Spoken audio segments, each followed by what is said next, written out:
Hey guys, it's been a while, I know. Adam Savage here, testit.com.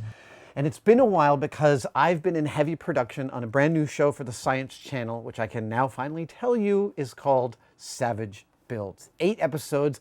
Everything we build is totally absurd. Most of it works.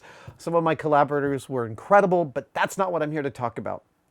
I am here to apologize that I haven't produced any new content for Tested since January, but that's because the new show is taking all of my energy.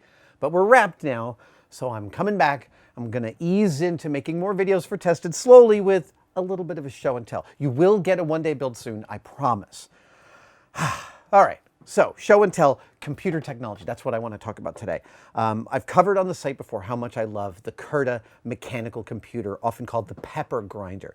600 custom machine parts in here to be able to do addition, subtraction, multiplication, and division to an incredible amount of places. This actually has more computing power in this than a calculator. However, the lightness and ease of the digital calculator killed Kirsch as a company and as a computer.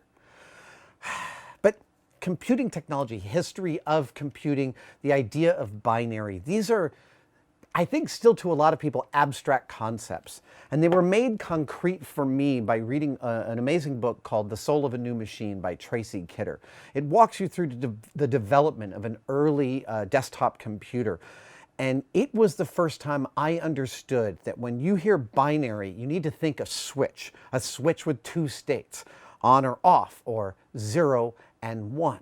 Since our number system can be converted to binary, you can get a lot more computing power out of this by making these switches smaller and smaller. A single switch is called a bit.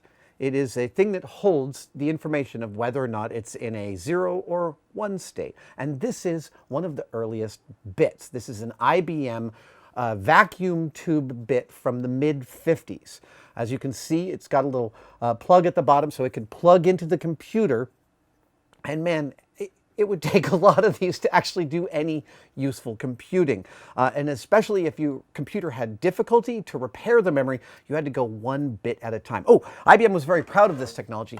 They released magazine ads at the time showing this incredible new miniaturization of the logic gate. But a few years later, they actually figured out a way to gang up 8 of these and make this. This is a byte from a 1957 Series 703 IBM computer. You can see that the vacuum tubes say IBM. And the innovation of this over this is that you could repair your memory 1 byte at a time, 8 times faster. There was this key you put into here that locked this little cam lock and installed your memory into the computer. Now, they didn't always gang up things in bytes. They also used half bytes, what were actually called nibbles. And I found that out when Bob Metcalf, the inventor of Ethernet, was here, and I was proudly showing him this. This is actually from a Univac computer. I love this piece. Okay, now I want to talk a little bit about memory, because you can have logic gates, but there's also the matter of storing what you've computed. Now, here's a recent acquisition I purchased on eBay, and this is some of the earliest computer memory, specifically a type called core memory. You can see 4 squares here. Each of these squares is made up of what I believe I've counted is about 1,200 separate little tiny donuts that have magnetism in them. They're little magnetic toroids, and depending on how much electricity you feed through these wires, you can change the magnetic state of that toroid to be positive or negative, to be a 0 or a 1. Now, I've been trying to do the math, but my brain is a little mushy today, so I can't figure out exactly how many hundreds and hundreds and hundreds of these that this represents, but this is a hell of a miniaturization of the original technology, and this is still ludicrously primitive to what we currently have, because this is another acquisition. This is a silicone wafer on which modern computer chips are printed at such a resolution that each one of these tiny little disco dots you can see shining in the camera, each one of those is a separate computer chip with hundreds of thousands of these etched in it.